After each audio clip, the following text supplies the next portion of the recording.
रात्रीचे 11 वाजलेले. बोबदेव घाटात तरुण तरुणी दोघेच फिरायला म्हणून गेलेले.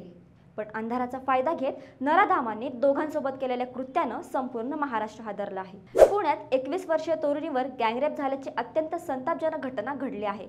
बोबदेव घाटात रात्री या दोघांसोबत नेमकं काय घडलं, या घटनेबाबत पोलिसांनी काय माहिती दिली, हेच मी तुम्हाला सांगणार आहे. नमस्कार, मी मृत्युला आणि तुम्ही पाहताय थोडक्यात. महाराष्ट्रात दिवसेंदिवस महिला अत्याचार, खून, गुन्हेगारी या घटना मोठ्या प्रमाणावर वाढताना दिसत आहेत. आधी बदलापूरमध्ये शाळेत शिकणाऱ्या चिमुकल्या मुलींवर अत्याचार झाला. काही दिवसांपूर्वी पुण्यात त्याच घटनेची पुनरावृत्ती झाली. 45 वर्षांच्या स्कूल व्हॅन ड्रायव्हरने चिमुकल्या मुलींवर अत्याचार केला. या महिन्याभरात अनेक अत्याचाराच्या घटना समोर आल्या. अशात आता पुन्हा एक घटनेने महाराष्ट्रात खळबळ उडाली आहे. 3 ऑक्टोबरच्या रात्री पुण्यातील बोबदेव घाटात एका मुलीवर गँगरेप करण्यात आल्याचा भयानक प्रकार उघडकीस आला आहे. संबंधित मुलगी ही मूळची सुरत येथील राहणारी असून तिचा मित्र जळगाव येथील राहणारा आहे. दोघेही पुण्यातील एका महाविद्यालयात शिक्षण घेत असल्याचं समजते. ही मुलगी जखमी अवस्थेत सापडली आहे. तिच्या अंगावर ठिकठिकाणी जखमा असल्याचं प्राथमिक चौकशीत निष्पन्न झालंय. जखमी अवस्थेतच तिला रुग्णालयात दाखल केलं आहे. ससून रुग्णालयात तिच्यावर उपचार सुरू आहेत. आता बोबदेव घाटातील हादरवणारा घटनाक्रम पोलिसांनी सांगितला आहे. पीडितेसोबत एकच मुलगा होता. अंधाऱ्या आणि निर्जन स्थळी ही घटना घडली आहे. अंधाराचा आणि निर्जन जागेचा फायदा नराधामांनी घेतला. आरोपींनी मानवाधिकार संघटनेचा कार्यकर्ता असल्याचं सांगत दोघांना धमकवलं. त्यांनी तरुणी आणि तिच्या मित्राचे फोटो काढले आणि पीडितेच्या मित्राला मारहाण केली.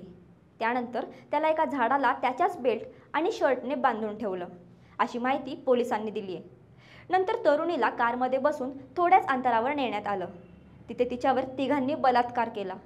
बोबदेव घाटात अनेक लोक सकाळी सकाळी वॉकिंगला जात असतात. त्यावेळी ही घटना उजेडात आली. आरोपींनी मारहाण करत मित्राला त्या ठिकाणी बांधून ठेवलं होतं. वॉकिंगला आलेल्या लोकांनी त्याला पाहिल्यानंतर ही घटना समोर आल्याची माहिती पोलिसांनी दिली आहे. याबाबतची माहिती लोकांनी कोंढवा पोलिसांना दिल्यानंतर त्यांनी घटनास्थळी धाव घेतली. त्यानुसार शुक्रवारी सकाळी 5 वाजता आरोपींवर गुन्हा दाखल करण्यात आला आहे. आरोपींचा शोध घेण्यासाठी गुन्हे शाखेच्या 10 टीम आणि डीबी पथक रवाना करण्यात आले आहेत. या घटनेवरून महाराष्ट्रातील राजकारण देखील तापलं आहे. या घटनेबाबत खासदार सुप्रिया सुळे यांनी संतापजनक पोस्ट लिहिली आहे.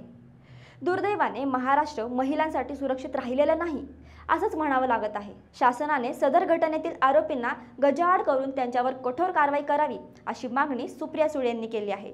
जिथं ही घटना घडली ती जागा निर्जन स्थळी असल्यानं पीडितेला कोणतीच मदत मिळू शकली नाही. मात्र बोबदेव पोलीस चौकीमागेच हा गँगरेपचा प्रकार घडल्यामुळं संताप व्यक्त केला जात आहे. त्यामुळं पोलिसांच्या बीट मार्शल आणि पेट्रोलिंगवर प्रश्नचिन्ह उपस्थित करण्यात आलं आहे. या घाटात वारंवार लुटमारीच्या घटना होत असतात, तरी देखील कोंढवा पोलिसांकडून त्याकडे जाणीवपूर्वक दुर्लक्ष केलं जात असल्याचा आरोप आता होत आहे. दरम्यान पोलिसांनी मात्र या भागात नेहमी पेट्रोलिंग सुरू असतं, अशी माहिती दिली आहे. आता सवाल हा उपस्थित होतोय, पोलिसांकडून नियमित पेट्रोलिंग केलं जात असेल तर तरुणीवर झालेल्या अत्याचाराची माहिती पोलिसांना आधी का मिळाली नाही? रात्री हा प्रकार सुरू असताना आणि तो झाल्यानंतरही पोलीस तिथं का पोहोचले नाहीत? एकूणच या प्रकरणात पोलीस आरोपीच्या कोठडीत उभे राहत आहेत. राज्य सरकार आणि महाराष्ट्राचं गृह खातं महिला तसेच नागरिकांची सुरक्षा करण्यात कमी पडते, हे या निमित्ताने पुन्हा एकदा अधोरेखित झालं.